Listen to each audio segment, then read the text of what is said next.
Assalamualaikum warahmatullahi wabarakatuh. Kami dari kelompok 2 kelas PGMI B hari Kamis dan Jumat.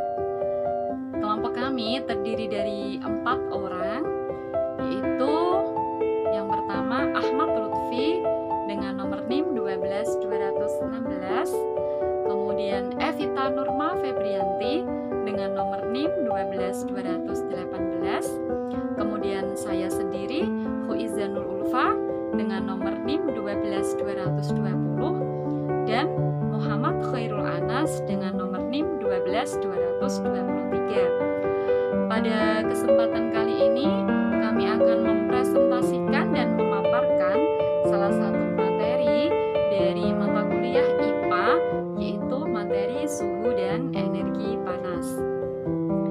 Pembuatan video ini untuk memenuhi tugas kelompok dari mata kuliah IPA yang diampu oleh Bapak Damar Septian MPD.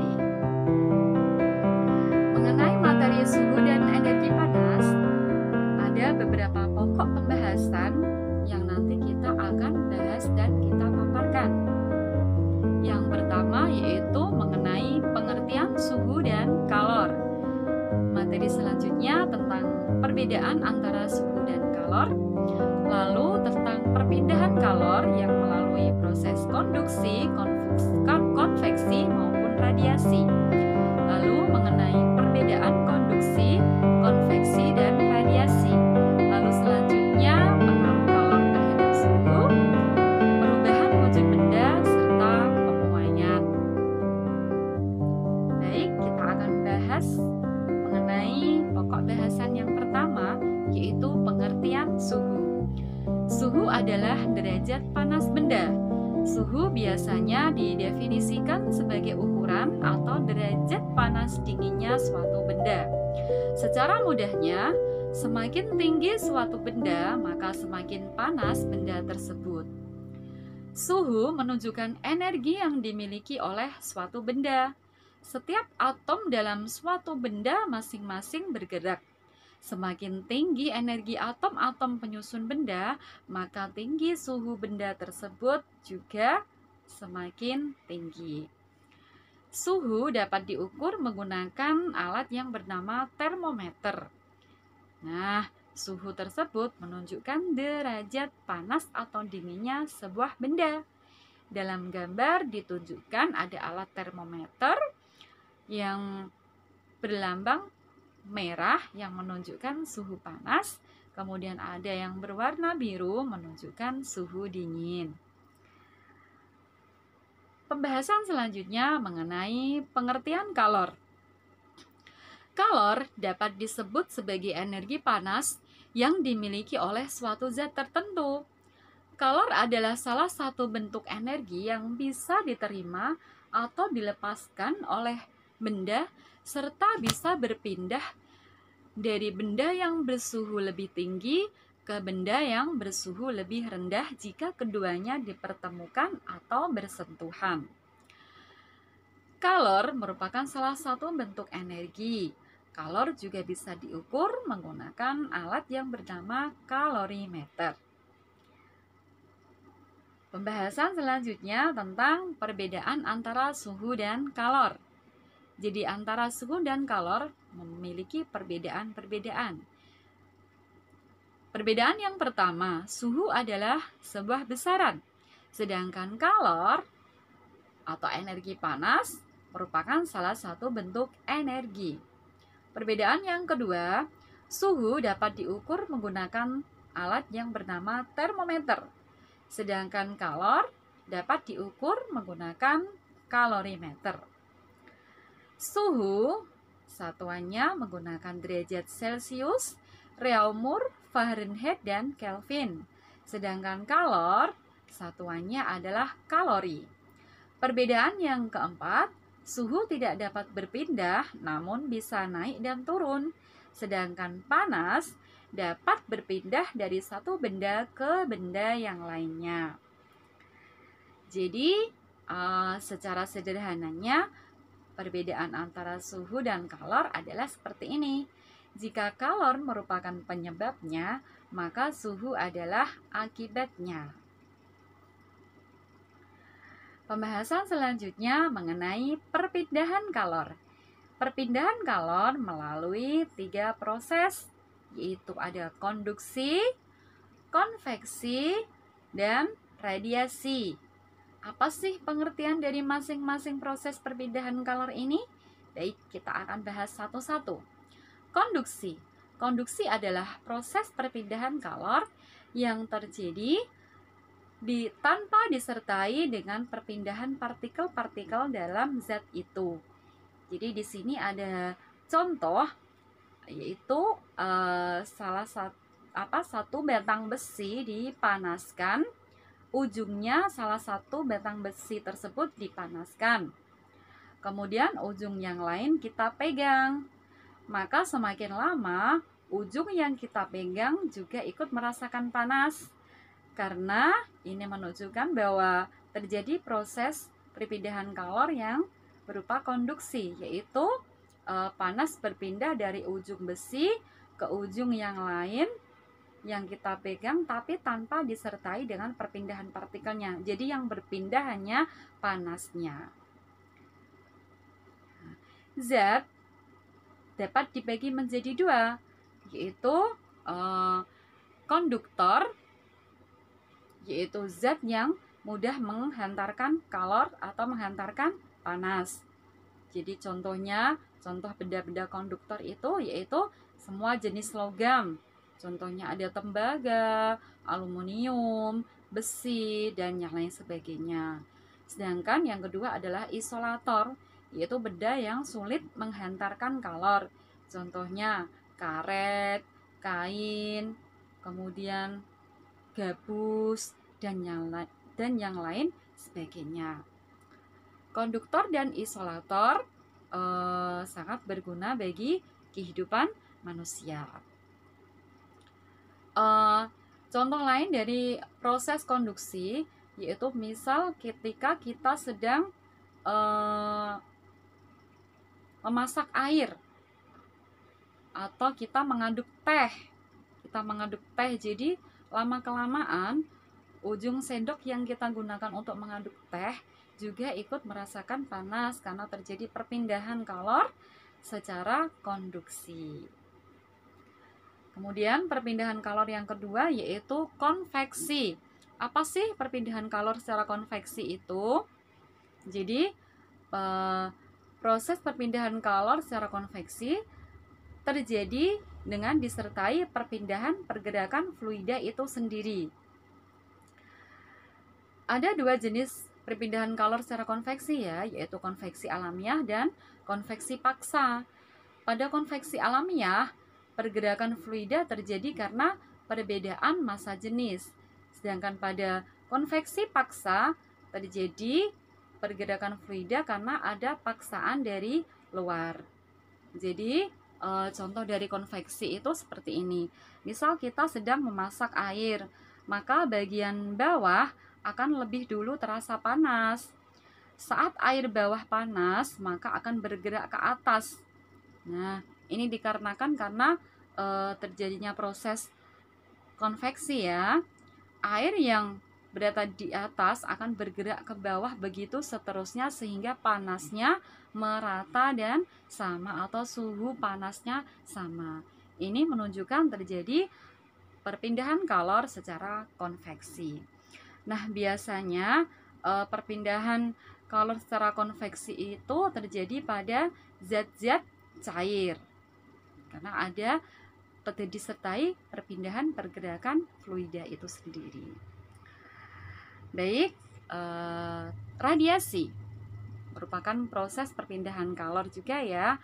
Radiasi adalah perpindahan kalor dalam bentuk elektromagnetik, yaitu perpindahan kalor tanpa membutuhkan adanya perantara.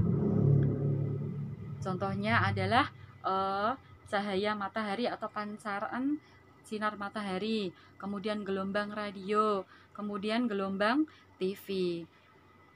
Panas matahari yang setiap hari kita rasakan bisa bermanfaat bagi kehidupan kita. Contohnya bisa untuk menjemur pakaian. Jadi terjadi proses radiasi antara panas matahari yang sampai ke bumi, sehingga ketika ibu-ibu menjemur pakaian, maka pakaiannya juga akan bisa cepat kering.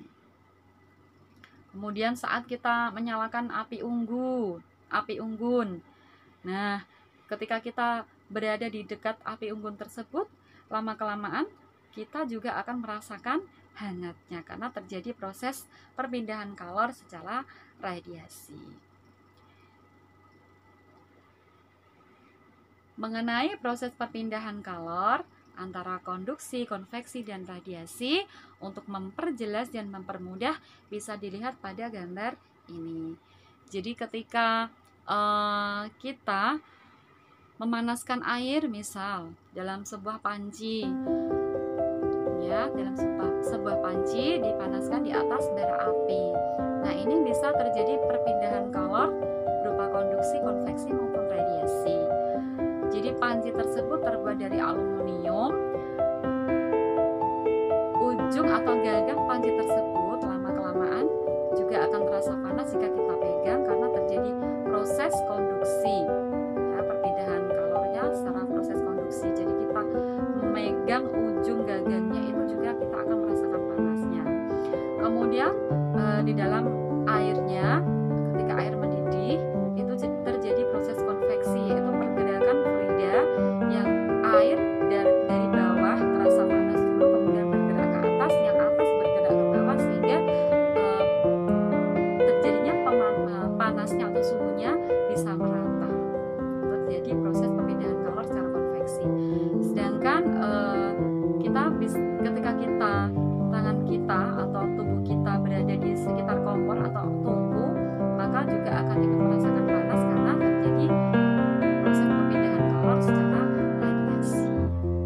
Ini juga berlaku perpindahan kalor ketika ada api unggun, itu juga ada proses konveksi, konduksi, maupun radiasi. Jadi gambar ini untuk mempermudah kita memahami materi tentang perpindahan kalor dari proses konduksi, kemudian konveksi, maupun radiasi.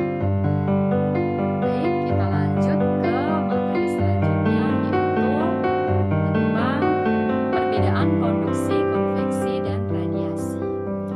Jadi kalau konduksi, suatu proses di mana panas diangkut antara bagian melalui kontak fisik langsung. Jadi konveksi, dalam konduksi itu adanya kontak, dalam konduksi terjadinya kontak fisik langsung. Jadi tanpa adanya perantara, tapi panas tersebut bisa berpindah. Yang berpindah adalah energi panasnya. Kalau pada konveksi, di mana panas ditransmisikan oleh arus dalam cairan, yaitu cairan atau gas. Sedangkan pada radiasi, mekanisme perpindahan panas di mana transisi terjadi melalui gelombang elektromagnetik yang tidak membutuhkan perantara. Dalam konduksi menunjukkan bagaimana panas ditransfer antara benda yang bersentuhan langsung, tetapi pada konveksi mencerminkan bagaimana panas mengalir melalui cairan dan gas. Sebagai lawannya, radiasi menunjukkan bagaimana panas bergerak melalui tempat-tempat yang tidak memiliki molekul. Dalam konduksi biasanya terjadi pada padatan atau melalui tumpukan molekul, sedangkan pada konveksi itu terjadi dalam cairan atau gerakan massa molekul dalam arah yang sama. Sedangkan pada radiasi terjadi melalui ruang hampa udara dan tidak membutuhkan atau memerlukan media intervensi. Kecepatan konduksi dan konveksi lebih lambat dari radiasi. Konduksi dan konveksi tidak mengikuti hukum refleksi dan refraksi, sedangkan radiasi mematuhi hal yang sama. Baik teman-teman, kita masuk pada materi pengaruh kalor dan suhu. Terjadinya perubahan suhu menyesuaikan dengan suhu di sekitarnya. Suhu adalah derajat atau tingkat panas suatu benda. Melalui kulit, kita hanya dapat menilai bahwa suhu suatu zat itu sejuk, atau dingin, atau bahkan panas bagi tubuh. Tapi belum tentu penilaian tersebut sama dengan penilaian orang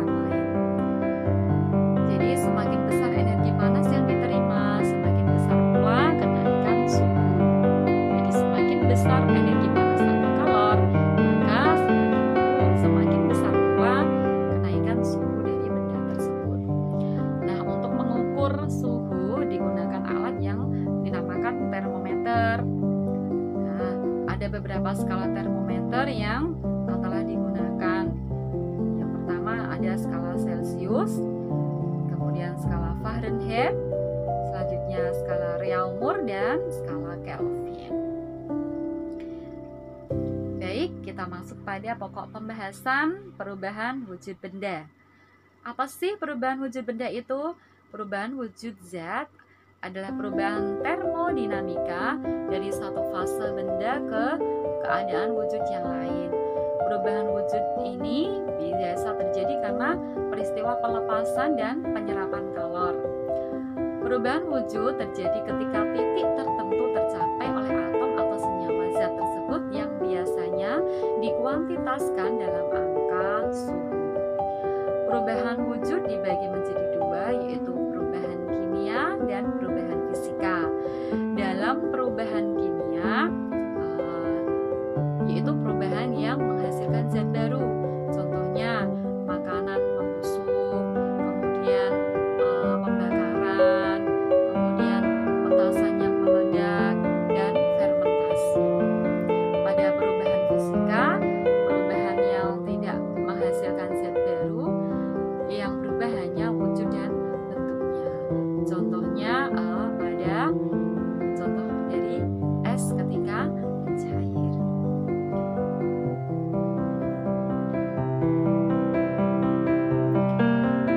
Perubahan wujud benda, ada beberapa istilah dalam perubahan wujud benda ya, yaitu ada mencair, membeku, menguap, mengembun, menyublim, dan mengkristal. Mencair adalah perubahan wujud dari padat ke cair. Jadi di sini terjadi pelelehan dari benda padat berubah menjadi cair. Selanjutnya ada perubahan wujud membeku. Jadi dari bentuk cair berubah menjadi padat. Kemudian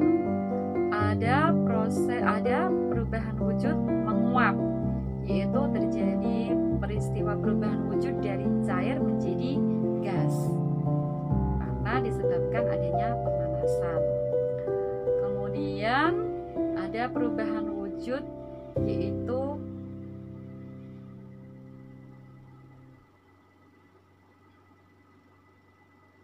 mengembun. Mengembun adalah perubahan wujud dari gas menjadi cair. Kemudian ada menyublim, perubahan wujud benda dari padat menjadi gas. Kemudian ada mengkristal, yaitu perubahan dari padat menjadi kristal. Pembahasan selanjutnya mengenai pemuaian. Pemuaian adalah salah satu perubahan yang terjadi pada benda. Jadi yang berubah itu ukuran bendanya. Jika suhu benda naik, secara umum ukuran benda akan bertambah. Peristiwa ini disebut pemuaian. Jadi pemuaian itu terjadi pada beberapa zat ya, yaitu terjadi pada zat padat, zat cair maupun zat gas. Contoh pemuaian pada zat padat, misal besi baja tidak melengkung karena memuai akibat terik panas matahari atau menyusut di malam hari. Ini terjadi juga pada rel kereta api. Rel kereta api itu kenapa dibuat agak renggang? Karena sebagai antisipasi ketika rel kereta api yang terbuat dari besi tersebut terjadi pemuaian, sehingga nanti untuk menghindari besi yang melengkung, karena ketika terjadi pemuaian itu panas akan membuat besi bertambah panjang. Jadi diberi jarak akan menghindari besi tersebut melengkung. Kemudian terjadi pemuaian juga pada jendela atau mesin jendela atau pintu, itu pada musim kemarau atau ketika panas juga terjadi pemuaian. Kemudian pemuaian pada zat cair, misal pertambahan volume pada zat cair yang dipanaskan atau disebut muai ruang atau muai volume. Kemudian pemuaian zat gas, Misal, jadi prinsip pemuaian zat gas itu misal pada balon udara. Hal ini menyebabkan massa jenis udara yang berada dalam balon berkurang sehingga menjadi lebih ringan dari udara di sekitarnya. Jadi panas atau energi panas juga menimbulkan atau mengakibatkan terjadinya pemuaian pada zat padat, cair maupun gas. Biasanya pada zat padat pemuaian jika udaranya panas atau air panas itu menimbulkan zat padat itu ukurannya bertambah. Jadi kesimpulan dari materi ini, suhu adalah ukuran tingkat atau derajat panas pada benda. Sedangkan kalor atau energi panas merupakan salah satu bentuk energi yang dapat diterima dan dilepaskan oleh benda. Suhu menunjukkan tingkat banyaknya energi kalor yang ada dalam benda. Jadi semakin tinggi suhu suatu benda, maka semakin banyak energi kalor pada benda. Pada umumnya, suhu benda akan naik jika menyerap kalor dan turun jika melepaskan kalor. Hasil pengamatan menunjukkan bahwa hubungan kalor dengan perubahan suhu, massa benda, dan kalor jenis suatu zat adalah sebanding. Terjadi perubahan suhu itu disebabkan oleh lingkungan di sekitarnya. Pengaruh kalor bisa menyebabkan perubahan wujud benda. Perpindahan kalor atau panas adalah perpindahan energi akibat adanya perbedaan suhu di antara dua tempat yang berbeda. Perpindahan panas meliputi proses pemasukan dan pengeluaran panas. Demikian pemaparan atau presentasi dari kami mengenai materi suhu dan energi panas.